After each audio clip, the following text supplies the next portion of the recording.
ನಮ್ಮ ಹುಡುಗನಿಗೆ ಇವತ್ತು ಫಸ್ಟ್ ನೈಟ್ ಇರುತ್ತೆ. ಆದ್ರೆ ಅಲ್ಲಿಗ 9 ಗಂಟೆ ಆದ ತಕ್ಷಣ ಅವ್ನು ಮದುವೆ ಮಾಡ್ಕೊಂಡಿರೋ ಹುಡುಗಿ ಈಗ ಟಿವಿನ ಆನ್ ಮಾಡ್ಕೊಂಡು ಸೀತಾರಾಮ ಸೀರಿಯಲ್ ನ ನೋಡ್ತಾ ಇರ್ತಾಳೆ. ಇವರು ಸ್ವಲ್ಪ ಹೊತ್ತು ಹೋಗ್ಲಿ ಅಂತ ಹೇಳಿ ವೇಟ್ ಮಾಡ್ತಾನೆ. ಫಸ್ಟ್ ನೈಟ್ ಅಂದ್ರೆ ಎಷ್ಟೊತ್ತವರೆಗೂ ವೇಟ್ ಮಾಡ್ತಾನೆ ಪಾಪ. ಇವನಿಗೀಗ ಸಿಟ್ ಬಂದು ಅವಳನ್ನ ಕರೀತಾನೆ.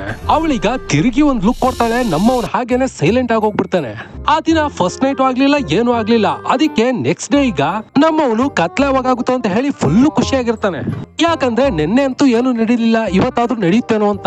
ಈಗ ಟೈಮ್ 9 ಗಂಟೆ ಆಗುತ್ತೆ. ಅವಳು ಮತ್ತೀಗ ಟಿವಿನ ಆನ್ ಮಾಡ್ಕೊಂಡು ಅದೇ ಸೀರಿಯಲ್ ನೋಡ್ಕೊಂಡು ಕೂತ್ಕೊಂಡ್ಬಿಡ್ತಾಳೆ. ಇವನಿಗೀಗ ಅದು ನೋಡಿ ಟೆನ್ಷನ್ ಆಗಿ ಸಿಟ್ ಬಂದೀಗ ಟಿವಿ ಗಡ್ಡ ಹೋಗಿ ನಿಂತ್ಕೋತಾನೆ. ಅವನ ತರ ಟಿವಿ ಗಡ್ಡ ನಿಂತಿರೋದ್ ನೋಡಿ ಅವನ ಹೆಂಡತಿಗೀಗ ಸಿಟ್ ಬಂದು ಒಂದೇ ಕೈನಲ್ಲೇ ಮಂಚಾನೆ ತಳ್ಳಿಬಿಡ್ತಾಳೆ. ಅದನ್ನ ನೋಡಿ ಈಗ ನಮ್ಮವನ್ ಭಯ ಪಟ್ಟು ಇಲ್ಲಮ್ಮ ನೀನ್ ಸೀರಿಯಲ್ ನೋಡು ಅಂತ ಹೇಳಿ ಸುಮ್ಮನೆ ಆಗ್ಬಿಡ್ತಾನೆ. ನೆಕ್ಸ್ಟ್ ಡೇ ಇದೇ ವಿಷಯನೀಗ ತನ್ನ ಫ್ರೆಂಡ್ಸ್ ಹತ್ರ ಹೇಳ್ತಾ ಇರ್ತಾನೆ. ಇಲ್ಲಿ ಟ್ವಿಸ್ಟ್ ಏನಪ್ಪಾ ಅಂತ ಹೇಳಿದ್ರೆ ಅವ್ನ ಫ್ರೆಂಡಿಗೆ ಕೂಡ ಅದೇ ತರಾನೇ ಆಗಿರುತ್ತೆ. ರಾತ್ರಿ 9 ಗಂಟೆ ಆದ್ರೆ ಹೆಣ್ಮಕ್ಳಿಗೆಲ್ಲ ಏನೋ ಆಗ್ತಿದೆ ಅಂತ ಹೇಳಿ ಅಲ್ಲೆಲ್ಲರೂ ಮಾತಾಡ್ಕೊಳ್ತಾ ಇರ್ತಾರೆ. ಅವತ್ ರಾತ್ರಿ ಈಗ 9 ಗಂಟೆ ಆದ್ರೆ ಮೊದಲು ಮನೆಯಿಂದ ಓಡೋಗ್ಬೇಕು ಅಂತ ಹೇಳಿ ಪದೇ ಪದೇ ಟೈಮ್ ನೇ ನೋಡ್ತಾ ಇರ್ತಾನೆ. ಟೈಮ್ ಈಗ 9 ಗಂಟೆ ಆಗ್ಬಿಡುತ್ತೆ. ನಮ್ಮವನು ಎದ್ನೋ ಬಿದ್ನೋ ಅಂತ ಹೇಳಿ ಅಲ್ಲಿಂದ ಹೊರಗಡೆ ಬರ್ತಾನೆ. ಅಲ್ಲಿ ನೋಡಿದ್ರೆ ಇನ್ನೊಂದ್ ದೊಡ್ಡ ಶಾಕು. ಆ ತರ ನಡೀತಾ ಇರೋದು ಇವನ್ ಮನೇಲಿ ಮಾತ್ರ ಅಲ್ಲ, ಆ ಏರಿಯಾದಲ್ಲಿರೋ ಎಲ್ಲರ ಮನೇಲೂ ಇದೇ ತರ ನಡೀತಾ ಇರುತ್ತೆ. ಗಂಡಸ್ರೆಲ್ಲ 9 ಗಂಟೆ ಆದ ತಕ್ಷಣ ಮನೆಯಿಂದ ಹೊರಗಡೆ ಬಂದ್ಬಿಟ್ಟಿರ್ತಾರೆ.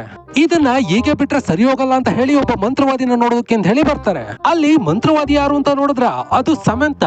ಅವ್ರೀಗ ತಮ್ಮ ಸಮಸ್ಯೆನ ಹೇಳ್ಕೊಳ್ಳೋದಕ್ಕಿಂತ ಮುಂಚೆನೆ ಇವಳೇ ಅವ್ರ ಸಮಸ್ಯೆನ ಹೇಳ್ಬಿಡ್ತಾಳೆ. ಹಾಗೆ ಒಂದು ಲಿಕ್ವಿಡ್ ಬಾಟಲ್ ನ ಅವ್ರ ಕೈ ಕೊಟ್ಟು ನಿಮ್ ಹೆಂಡತಿ ಕೂದಲ್ನ ಕಟ್ ಮಾಡಿ ಇದ್ರೊಳಗಡೆ ಹಾಕಿ ಅಲ್ಲಿಂದ ಸ್ವಲ್ಪ ಹೊತ್ತು ವೆಯ್ಟ್ ಮಾಡಿದ್ರೆ ನಿಮ್ ಹೆಂಡತಿ ದೇಹದೊಳಗೆ ಯಾರಿದ್ದಾರೆ ಅಂತ ಗೊತ್ತಾಗುತ್ತೆ ಅಂತ ಹೇಳ್ತಾಳೆ. ಇವರು ಈಗ ಮನೆಗ್ ಬಂದು ಅದನ್ನೆಲ್ಲ ಮಾಡಿ ವೆಯ್ಟ್ ಮಾಡ್ತಾರೆ. ಆದ್ರೆ ಎಷ್ಟೊತ್ತಾದ್ರೂ ಅದ್ರ ರಿಯಾಕ್ಷನ್ ಏನೂ ಇಲ್ಲ.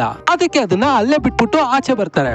ಆಗ್ಲೇ ಈಗ ಲಿಕ್ವಿಡ್ ಇಂದ ಹೊಗೆ ಬರೋದಕ್ಕೆ ಸ್ಟಾರ್ಟ್ ಆಗುತ್ತೆ. ಅದೆಲ್ಲ ಹೋಗಿ ಮನೆ ತುಂಬಾ ತುಂಬಿಕೊಳ್ಳುತ್ತೆ. ಈಗ ಹೊಗೆನ ಸರಗಿಸ್ಕೊಂಡ್ ಬಂದು ನೋಡ್ತಾನೆ. ಇಷ್ಟು ದಿನದಿಂದ 9 ಗಂಟೆಗೆ ಬಂದು ಸೀರಿಯಲ್ ನೋಡ್ತಾ ಇರೋದು ಆ ಹೆಣ್ಮಕ್ಳೇ ಅಲ್ಲ, ಅದೇ ಮನೆಯಲ್ಲಿ ವಾಸ ಮಾಡ್ಕೊಂಡು ಸತ್ತೋಗಿರೋ ಅಜ್ಜಿಂದ್ರು ಮತ್ತೆ ಆಂಟಿರು. ಅವ್ರು ಬದುಕಿದ್ದಾಗ ಈ ಸೀರಿಯಲ್ ಸ್ಟಾರ್ಟ್ ಆಗಿರುತ್ತೆ. ಈ ಸೀರಿಯಲ್ ಅವರಿಗೆ ತುಂಬಾ ಇಷ್ಟ ಆಗ್ಬಿಟ್ಟಿರುತ್ತೆ. ಆ ಸೀರಿಯಲ್ ನ ಮಿಸ್ ಮಾಡ್ಕೋಬಾರ್ದು ಅಂತ ಹೇಳಿ ದೆವ್ವಾಗಿ ಬಂದು ನೋಡ್ತಾ ಇರ್ತಾರೆ.